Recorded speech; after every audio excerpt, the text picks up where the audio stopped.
बड़ी खबर दिल्ली शराब घोटाले में इस वक्त आ रही है। तेलंगाना के मुख्यमंत्री केसीआर की बेटी को एनफोर्समेंट डायरेक्टरेट यानी कि प्रवर्तन निदेशालय ने सम्मन भेज दिया है।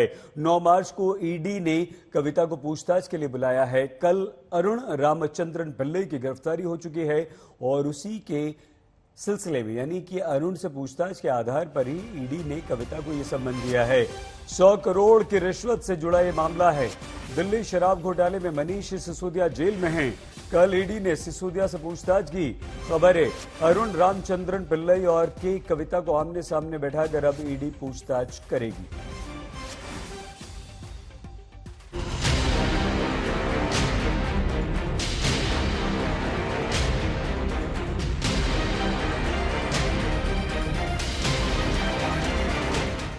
कोई ध्यान लगा रहा है, किसी को विपक्षना सेल चाहिए।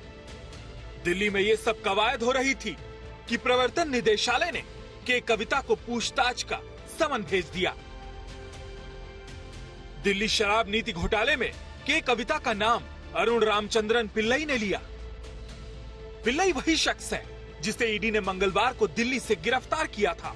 पिल्लई रहने वाला तो हैदराबाद का है, लेकिन शराब नीति में यह बड़ा किरदार है, ऐसा ईडी का कहना है।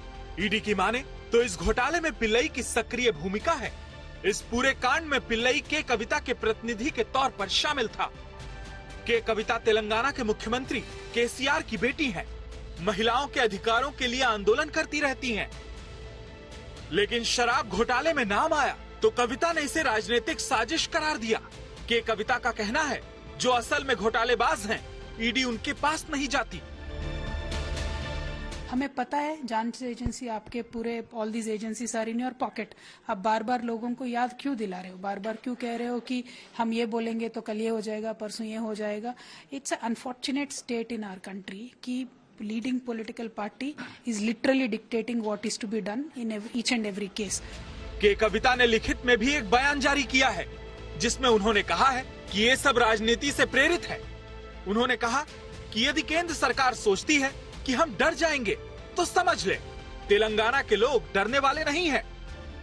केसीआर की बेटी ने इस मसले को तेलंगाना की अस्मिता से जोड़ दिया। कविता ने लिखा कि दिल्ली में बैठे सत्ता के सौदागरों को याद दिला दूं कि दमनकारी और जन विरोधी शासन के आगे तेलंगाना कभी नहीं झुका है और न ही झुकेगा। जनता के अधिकारों के लिए निडर होकर डटकर लड़ेंगे। इधर ईडी ने के कविता को समन किया, उधर बीजेपी ने पलटवार कर दिया। तेलंगाना बीजेपी के नेता NBVS प्रभाकर ने कहा कि कविता की सच्चाई देश जान गया है, अब जेल जाना पड़ेगा। कविता का कथा मालूम हो गया और कविता जो बात कर रहे हैं इसके बात पे कोई को विश्वास नहीं है। और कविता का आने वाले दिनों में वो क्या बोलते हैं लिक्कर स्कैम में और लिक्कर का क्या इंक्वायरी में उनका पूरा स्थापित होगा और उनको जेल को जाना होगा। शराब घोटाले में के कविता को नोटिस देने की मुख्य वजह पिल्लई है, क्योंकि पिल्लई ने ही के कविता का नाम लिया था। ईडी इस केस में 100 करोड़ की रिश्वत वाले सवाल का जवाब तलाश कर रही है। सूत्रों की माने तो जब उससे 100 करोड़ के बारे में पूछा गया तो उसने के कविता का नाम ले लिया। अब ईडी दोनों को आमने सामने बैठाकर पूछताछ करेगी। मुनीश पांडे, दिल्ली, आज तक। आइए आपको सीधे हैदराबाद ले चलते हैं। हमारे संवाददाता अब्दुल बशीर इस समय हमारे साथ जुड़ चुके हैं। बशीर, के कविता को सम्मन, अब पूछताछ भी होगी। आने वाले विधानसभा चुनावों पर इस घटनाक्रम का कितना असर पड़ेगा?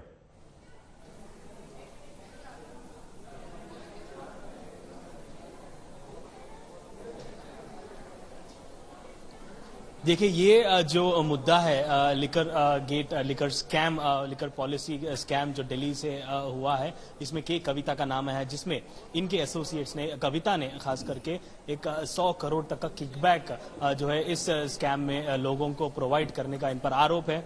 और ईडी ने इनको समन किया है कि कल अपीयर हो। और साथ में जो अरुण पिल्ले यहाँ से अरुण रामचंद्र पिल्ले जो यहाँ से अरेस्ट हुए थे इस लिकर गेट केस में, उनका आमना सामना सामना होगा कविता के साथ। तो कविता ने इस मुद्दे पर बात करते हुए ये कहा कि वो कोऑपरेट करेंगी, वो सहयोग करेंगी जांच एजेंसीज का, और साथ में ये भी कहा कि ये जो central government led BJP government है, ये इनकी टैक्टिक है और इसके आगे वो झुकेंगी नहीं, और केसीआर और बीआरएस पार्टी इससे डरने वाली नहीं है, कोई भी धमकियों से डरने वाली नहीं है। ये स्टेटमेंट के कविता का दिया गया है। देखना ये होगा कि कल जब आमना सामना होगा के कविता का और अरुण पिल्लई का ईडी जांच एजेंसीज के सामने, तो क्या क्या खुलासा होगा, क्या लिकर स्कैम में, लिकर पॉलिसी स्कैम में क्या कुछ हुआ था, इसका सारा खुलासा कल होना अभी बाकी है।